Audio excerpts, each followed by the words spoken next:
Terima kasih juga atas waktunya Bapak. Saya diberikan kesempatan untuk mewawancari Bapak terkait dengan tugas saya di CGP pada modul 3.1 tentang pengambilan keputusan ya dengan nilai-nilai kebajikan sebagai seorang pemimpin. Oke Bapak, yang langsung saja Bapak nggih. Untuk pertanyaan pertama Bapak, selama ini bagaimana Bapak dapat mengidentifikasi kasus-kasus yang merupakan dilema etika untuk rujukan moralnya? Umumnya kasus-kasus dilema etika itu kan kasat mata. Ya, kasat mata dapat dilihat, dapat dirasakan. Karena itu kita perlu melakukan observasi, pengamatan. Kemudian kita bilangkan apakah ini bersifat faktual atau tidak. Nah, kita utamakan yang faktual itu. Yang realita Pak Oke Bapak, yang kedua Bapak saya lanjutkan. Selama ini bagaimana Bapak menjalankan pengambilan keputusan di sekolah Bapak, terutama kasus-kasus di mana ada dua kepentingan yang sama-sama benar atau sama-sama mengandung nilai kebajikan Bapak?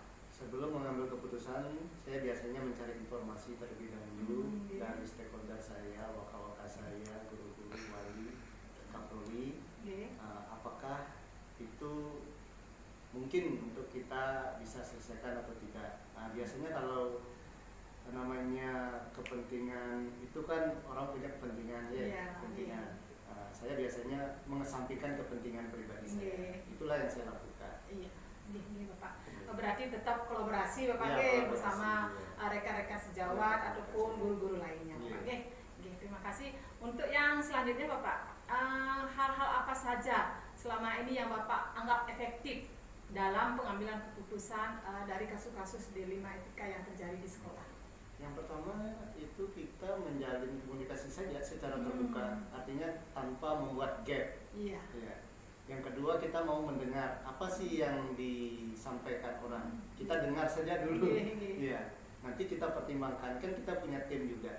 Yang kalau mengambil keputusan itu kan harus ada yang bisa kita putuskan sendiri, ada yang tidak. Jadi kita lihat di situ. Berarti skala prioritas dari masalah yang terjadi Bapak. Yang jelas kalau saya sebagai pemimpin sekolah, kepala sekolah itu yang kebetulan sekarang dipercayakan, saya melihat mengutamakan kepentingan siswa terlebih dahulu. Yang kedua kita lihat kepentingan sekolahnya. Nah, karena tadi sudah saya katakan bahwa kepentingan pribadi itu harus kita singkirkan. Mengutamakan kepentingan umum dulu. Dari pengambilan keputusan yang Bapak lakukan, mungkin ada penjadwalannya Bapak?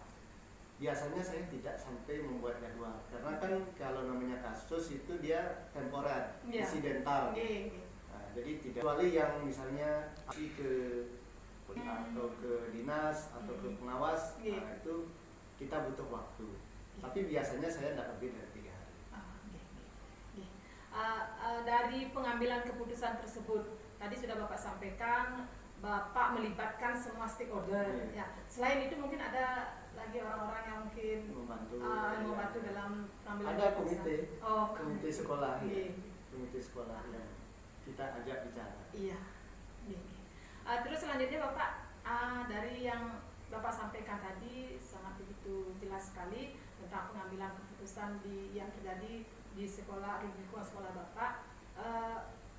Mungkin bagi Bapak sekarang apa sih pembelajaran yang dapat dipetik dari pengalaman Bapak dalam mengambil keputusan dilema etika tersebut? Ya, sebagai pemimpin sekolah atau kepala sekolah, pembelajaran yang kita dapatkan ya memposisikan diri netral itu yang terpenting.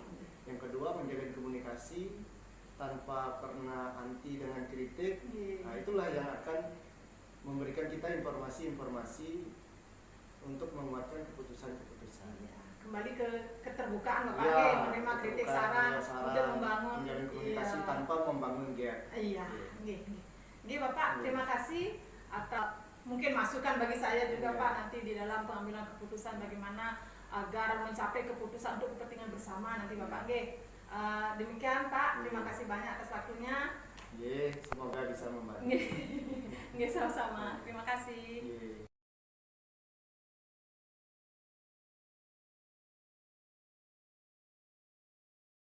Baik, terima kasih atas waktunya. Di sini saya akan mewawancarai Bapak Kepala SMP Negeri 1 Melaya terkait dengan tagihan pada LMS yaitu modul 3.1 tentang pengambilan keputusan yang bertanggung jawab. Pak Kepala, terima kasih atas kesempatannya hari ini. Langsung saja saya pertanyaan Pak Kepala. Selama ini bagaimana Bapak mengidentifikasi kasus-kasus yang merupakan dilema etika atau bujukan moral di sekolah Bapak? Saya mengidentifikasi kasus-kasus yang merupakan dilema etika atau bujukan moral di sekolah. Tentu saja yang pertama adalah mencatat semua kasus yang terjadi, kan mencatat semua kasus yang terjadi ini, pengumpulan kasusnya tentu dengan berbagai instrumen, baik itu secara observasi secara langsung atau laporan dari Bapak Ibu guru atau laporan dari siswa. Nah, kasus-kasus yang terkumpul itu baru diklasifikasikan lalu apa kasus biasa, kasus yang termasuk dilema etika atau kasus yang termasuk bujukan moral. Ketika ada kasus-kasus yang dimana ada dua hal yang sama-sama memiliki nilai kebenaran yang harus kita pertimbangkan, di sanalah muncul kasus dilema etika tersebut. Di mana nanti tentu banyak pertimbangan yang harus saya ambil dalam memutuskan kasus yang berisi dilema etika. Terima kasih Bapak. Berarti kasus yang ada di sekolah itu kembali Bapak berkolaborasi dengan guru-guru dan dalam pengambilan keputusan agar tidak bertentangan dengan nilai kebajikan. Demikian Bapak. Baik, untuk selanjutnya langkah-langkah atau prosedur apa yang biasa Bapak lakukan selama ini? Tentu saja pengambilan keputusan dalam kasus-kasus dilema etika adalah proses yang kompleks dan sangat sulit. Makanya saya punya sebuah strategi atau beberapa langkah yang harus ditempuh dalam pengambilan keputusan tersebut. Yang pertama, saya harus mempertimbangkan ketidakpastian, di mana saya akan bertemu pada sebuah situasi di mana tidak jelas yang mana yang paling benar antara dua pilihan tersebut. Nah, tentu saja pilihan untuk menentukannya, saya pertimbangan pertama adalah nilai-nilai dan prinsip yang kita pegang di sekolah. Nah, nilai-nilai apa yang terkandung dalam kasus tersebut, prinsip-prinsip apa yang lebih utama yang harus kita tonjolkan, maka ke sana arah keputusannya. Kemudian tentu saja saya harus memikirkan dampak. Nah, ketika kita mengambil sebuah keputusan, dampak setelah keputusan itu diambil akan terjadi seperti apa, itu harus dipertimbangkan. Nah, kemudian kode etik. Nah, kode etik ini maksudnya kode etik guru, terutama kode etik kita sebagai pimpinan, kode etik sebagai pendidik. Di antara kasus-kasus yang muncul itu adakah yang tidak sesuai dengan kode etik? Nah, terakhir, jika memang masih perlu pertimbangan lagi dan memang lebih sering masih perlu pertimbangan, saya akan berkonsultasi dengan rekan sejawat, tim kerja yang ada di sekolah, baik itu teman-teman waka, teman-teman guru senior. Saya minta pertimbangan sebelum mengambil keputusan.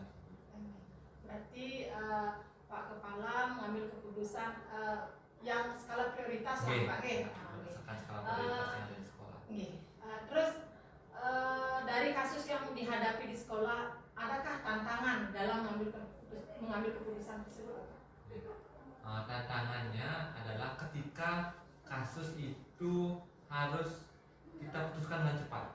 Nah, selama ini strategi saya adalah ketika bertemu kasus dilema etika itu berusaha saya berpikir lambat. Berpikir lambat di sini maksudnya adalah saya berusaha menunda mengambil keputusan agar dapat memikirkan dengan baik pertimbangan-pertimbangan tadi. Tapi ketika harus berpikir supaya keputusan dengan cepat, maka di sini tantangannya memanage waktu sehingga dengan cepat dapat memutuskan. Kemudian ketika sudah diputuskan, tentu saja saya harus tantangannya adalah bagaimana berkomunikasi dengan tim di sekolah agar semua stakeholder itu merasa dirangkul dengan keputusan saya. Artinya mereka menyetujui, karena ketika ketika kasus dilema etika ini akan terpecah menjadi dua kubu sekolah, ada yang mengikuti solusi A, ada yang mengikuti solusi B. Makanya harus komunikasi dengan tim itu harus bagus. Keterlibatan Ya, warga sekolah. keterlibatan. Oke. Baik Bapak, dari pengambilan keputusan yang Bapak lakukan, mungkin ada penjadwalannya Bapak, mungkin selesai di tempat dan lain sebagainya. Nah, seperti yang saya sampaikan tadi, kasus dilematika itu kan datang tidak sewaktu-waktu. Artinya tidak tahu kita kapan datangnya. Hanya saja ketika datang kasus, saya utamakan dulu minimal berpikir 24 jam untuk menyelesaikan, sehingga benar-benar sebelum keputusan diambil, benar-benar proses yang saya sampaikan tadi itu sudah dilalui. Nah, sudah dilalui sehingga besoknya kami bisa mengambil keputusan yang terbaik bagi semuanya dan bisa mensosialisasikan kepada teman-teman yang lain sehingga merasa dirangkul lah semuanya. Baik Bapak, tadi Bapak sudah menyampaikan keterlibatan dari seluruh warga sekolah dalam pengambilan keputusan. Kan mungkin Bapak, mungkin stakeholder lain yang keterlibatannya dalam pengambilan keputusan yang Bapak ambil. Ya. Tentu saja ada stakeholder lain, misalnya ketika kasus-kasus itu saya harus berkonsultasi misalnya dengan pengawas pembina, harus berkonsultasi dengan dinas misalnya. Nah, tentu saja terlibat itu, tapi sebatas masih bisa kasusnya diselesaikan intern sekolah, saya mengutamakan penyelesaian musyawarah dengan intern sekolah. Tapi ketika memang harus melibatkan pemangku kebijakan yang lebih tinggi, misalnya berjenjang dari pembina, pengawas pembina, kalau memang pengawas pembina juga masih belum selesai, bisa menyelesaikan, harus ke dinas, jadi berkonsultasi dengan Bapak Kepala Dinas. Maaf Bapak, mungkin bisa disampaikan terkait pembelajaran apa yang mungkin Bapak bisa petik dari pengambilan keputusan yang sering Bapak alami di sekolah. Dalam pengambilan keputusan di sekolah ada dua hal penting yang saya catat. Yang pertama, kita sebagai pemimpin tidak bisa mengutamakan ego kita. Artinya keinginan kita seperti ini tidak bisa. Jadi kita harus mempertimbangkan juga masukan dari teman-teman rekan kerja di sekolah, nilai dan prinsip ada di sekolah, prioritas sekolah harus benar-benar ditetapkan. Jadi tidak bisa hanya ambisi pemimpin saja. Kemudian, tapi juga kita tidak bisa mengorbankan diri sebagai pemimpin sendiri. Artinya kita berkorban supaya kasusnya cepat selesai, tidak. Jadi memang harus benar-benar ditimbang sehingga semuanya sama-sama diuntungkan. Win-win solution lah. Terima kasih Bapak, banyak hal yang bisa saya petik dari apa yang Bapak sampaikan tadi terkait pengambilan keputusan yang bertanggung jawab. Semoga kedepannya Bapak menjadi lebih sukses kembali dalam merangkul semua stakeholder yang ada di lingkungan sekolah Bapak. Terima kasih. Terima kasih. Mudah-mudahan apa yang saya sampaikan berguna dan pendidikan guru penggerak yang sedang diikuti oleh Bu Made lancar sampai akhir nanti di loka karya.